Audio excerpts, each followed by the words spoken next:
Form ठीक से रहे। हाँ, ठीक है सर, वो मैं अलग से उसको योगी जी, नेपाल में स्थिति काफी विकट है। ऐसे महाराष्ट्र के भी कुछ लोग फंसे, ऐसी जानकारी आ रही है। अब तक राज्य सरकार के पास क्या जानकारी और किस तरह से आप बाहर लाने का प्रयास कर रहे हैं? जो प्राइमरी इंफॉर्मेशन जो अवेलेबल है, लगभग 100 के आसपास महाराष्ट्र के नागरिक वो नेपाल में वहाँ पे है। कुछ उनमें से एयरपोर्ट पे है, कुछ है वो होटल में है, कुछ अलग अलग जगह पे है, और सभी से हमारा सभी 100 के 100 जन जितने भी है वो सभी हमारे संपर्क में है। और उनकी सेफ्टी के लिए वहाँ की जो संस्था है उनसे हमारी बात भी हो चुकी है। हम एम्बेसी से भी हम संपर्क में हैं, और भारत सरकार की तरफ से भी उनको उनकी सेफ्टी के लिए जो भी मेजर्स लेने जरूरी है वो लिए जा रहे हैं। इसके अलावा संजय राउत ने कहा है कि नेपाल की जो स्थिति है वैसी देश दुनिया में किसी भी देश में हो सकती है। उनका इशारा भारत में था। आपको लग रहा है कहीं ना एक डर फैलाने का प्रयास हो रहा है? देखिए, अटकलें लगाना, झूठ फैलाना, और एक खुद का प्रोपेगेंडा तैयार करके उसको पॉलिटिसाइज करना, मेरे ख्याल से इसके अलावा उनकी पार्टी में फिलहाल अभी करने के लिए और कुछ बचा नहीं है। इलेक्शन हार चुके हैं। महायुति की सरकार महाराष्ट्र में, एनडीए की सरकार भारत में बहुत ही अच्छी तरीके से परफॉर्म कर रही है। उपराष्ट्रपति जी के इलेक्शन में भी हमने देखा कि मेरे ख्याल से 452 वोट्स मिले हैं, जो 437 हमारी स्ट्रेंथ होके भी उससे ज़्यादा वोट्स अभी हमें हमें मिलते हैं। इसका मतलब स्पष्ट है कि उनके पास जो एमपीज है वो भी उनके साथ में खुश नहीं है। वो आज हमारे साथ आना चाह रहे हैं, और मेरे ख्याल से आगे आगे बढ़कर मोदी जी के नेतृत्व में हमारी सरकार तो फिर से आने वाली ही है, लेकिन जो ताकत पहले से भी ज़्यादा आज एनडीए सरकार की भारत में हमें देखने मिल रही है, महाराष्ट्र में महायुति की ताकत हमें देखने मिल रही है। उद्धव जी आज राज ठाकरे से मिलने गए थे। दावा किया था कि दोनों भाई साथ आएंगे तो महायुति के लिए बड़ी मुश्किलें होने वाली है। नहीं, मुझे नहीं लगता। मैंने पहले भी कहा था कि ये जो भी पॉलिटिक्स वो कर रहे हैं वो सिर्फ मराठी वोटर्स के लिए कर रहे हैं। अब मराठी वोटर्स को पता है कि 25 साल हाथ में महानगर पालिका होने के बावजूद मुंबई के वेस्टर्निटी के अंदर से, मुंबई के अंदर से मराठी व्यक्ति के लिए उन्होंने कुछ किया नहीं है। इनफैक्ट जो भी हमारा परसेंटेज था वो कम ही हुआ है मराठी भाषिक के लिए। उनके उनके लिए अफोर्डेबल हाउसेस, उनके लिए अच्छी स्कीम्स, ये महानगर पालिका के माध्यम से कभी उन्होंने कभी लॉन्च नहीं की, क्या अदरवाइज उन्होंने कभी ये स्टेप्स भी उठाए नहीं। हालांकि जब वो खुद 2.5 साल के लिए मुख्यमंत्री थे, उनके पास अपॉर्चुनिटी थी, उनके पास मुंबई के लिए, वो मुंबई में रहने वाले मराठियों के लिए करने के लिए उनके पास जब भी एक अपॉर्चुनिटी थी, तभी उन्होंने वो भी, मेरे ख्याल से तभी भी उन्होंने कुछ किया नहीं। तो ये मराठी व्यक्तियों को पता है। और अभी ये जो पॉलिटिक्स चल रहा है वो सिर्फ महानगर पालिका चुनाव जीतने के लिए ये सब पॉलिटिक्स चल रहा है, कि अगर हम साथ में नहीं आए तो मराठी वोटर्स हमसे जो दूर चले गए हैं वो हमेशा के लिए चले जाएंगे। तो इसलिए मेरे ख्याल से इनका ये आखिरी प्रयास है, लेकिन मुझे लगता है उनमें वो यशस्वी होंगे नहीं। इसके अलावा मराठा आरक्षण के मुद्दे पर ओबीसी वर्सेस मराठा होने की स्थिति जो है वैसी नजर आ रही है, तो प्रशासन की तरफ से क्या प्रयास किया जाए ताकि तनाव बढ़े नहीं? नहीं, देखिए, हमने पहले दिन से कहा है कि जब भी मराठा बांधव ने जब ये आंदोलन छेड़ा, तभी भी हमने ये प्रॉमिस किया था कि ओबीसी जो कैटेगरी है उनके लिए जो आरक्षित जगह है, या फिर उनका जो आरक्षण का जो परसेंटेज है, उसको कहीं पर भी डैमेज नहीं करके, या फिर उसमें से कोई भी परसेंटेज कम न करके ही मराठा कम्युनिटी को आरक्षण दिया जाएगा। और वो हमने किया है। ओबीसीओ को हम फिर से यही अश्योर करते हैं कि आपका जो भी परसेंटेज है उसमें बिल्कुल हम किधर भी हम परसेंटेज हम उसको कम नहीं करेंगे, या फिर आपके आरक्षण को कहीं पर भी धोखा नहीं है। जो भी लीगली हम कर सकते तो हमने किया है।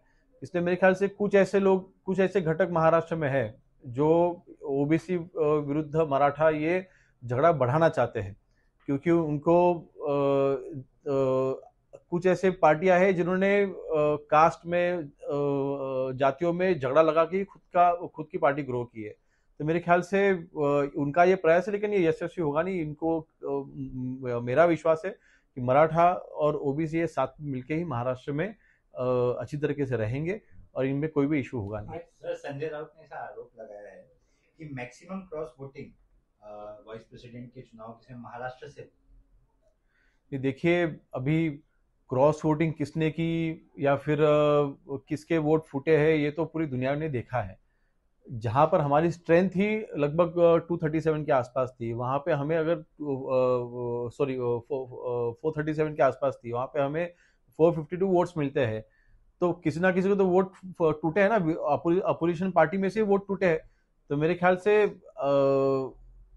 आज तक उन्होंने यूबीटी के पार्टी ने कभी भी उनकी डिफीट उन्होंने एक्सेप्ट नहीं की है, उनकी गलतियां उन्होंने कभी एक्सेप्ट नहीं की है। तो हम उनको ये मेरे ख्याल से एक इस इलेक्शन के माध्यम से उनको फिर से एक संदेश उनके एमपीज ने या फिर उनके कार्यकर्ता ने उनको दिया है कि आपके अगर आप हमें नहीं संभालोगे, अगर आप खुद की पॉलिटिक्स करते रहोगे, हम भविष्य में आपके साथ छोड़ सकते हैं। ऐसा संदेश उनके ही पार्टी के एमपीज ने और कार्यकर्ता ने उनको दिया। अगर वो उनको समझ में आता है तो ठीक, अगर नहीं आता है तो वो खुद के ही, वो मेरे ख्याल से बोलता है ना इंग्लिश पे को स्टे इन ए बबल। तो मेरे ख्याल से वो उनके अगर उनके खुद के बबल के अंदर रहेंगे तो कभी ना कभी वो बबल फूटेगा। नहीं, हमारा तो कोई संबंध है नहीं। अजीत दादा उनके चाचा है, और उनका भी पर्सनल रिलेशन है, तो भी उनको उनका सपोर्ट करना शायद पर्सनल लेवल पर उनका डिसीजन है। तो उसके बारे में मैं क्या कहूँगा। हमारी पार्टी में और अजीत दादा का, देखिए अजीत दादा का जो स्वभाव है वो रोक ठोक है।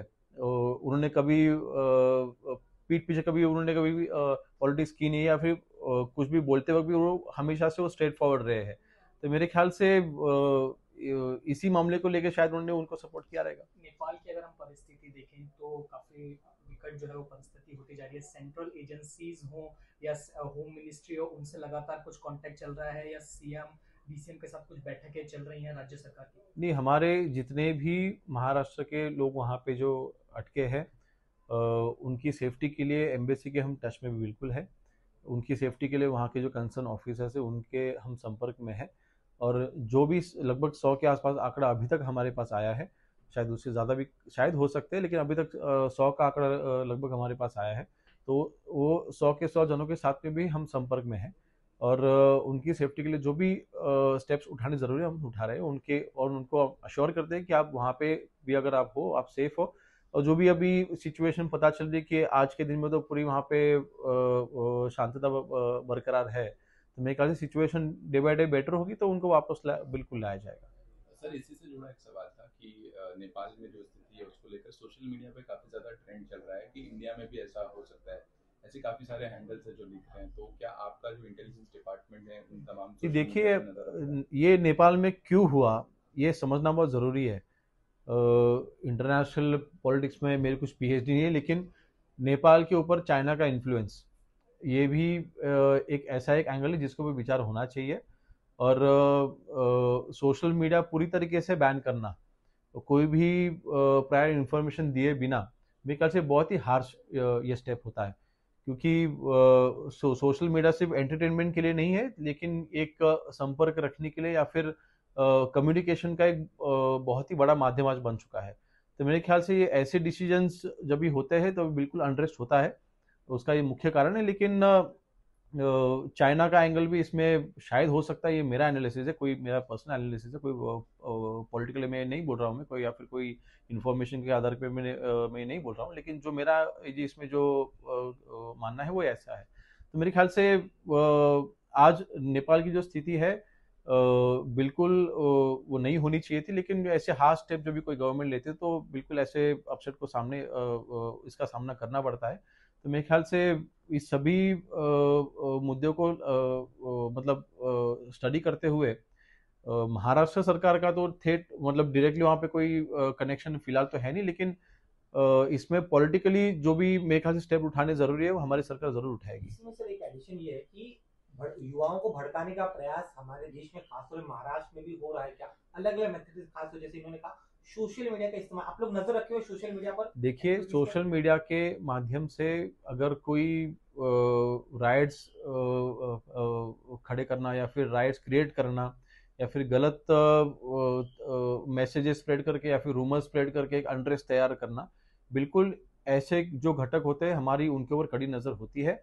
और हमारी केंद्र सरकार हो या फिर राज्य सरकार हो, हमारी सोशल मीडिया के बारे में जो हमारी पॉलिसी है वो भी काफ़ी स्ट्रिक्ट है। और हमारी इंटेलिजेंस जो है वो वर्ल्ड में नंबर 1 है।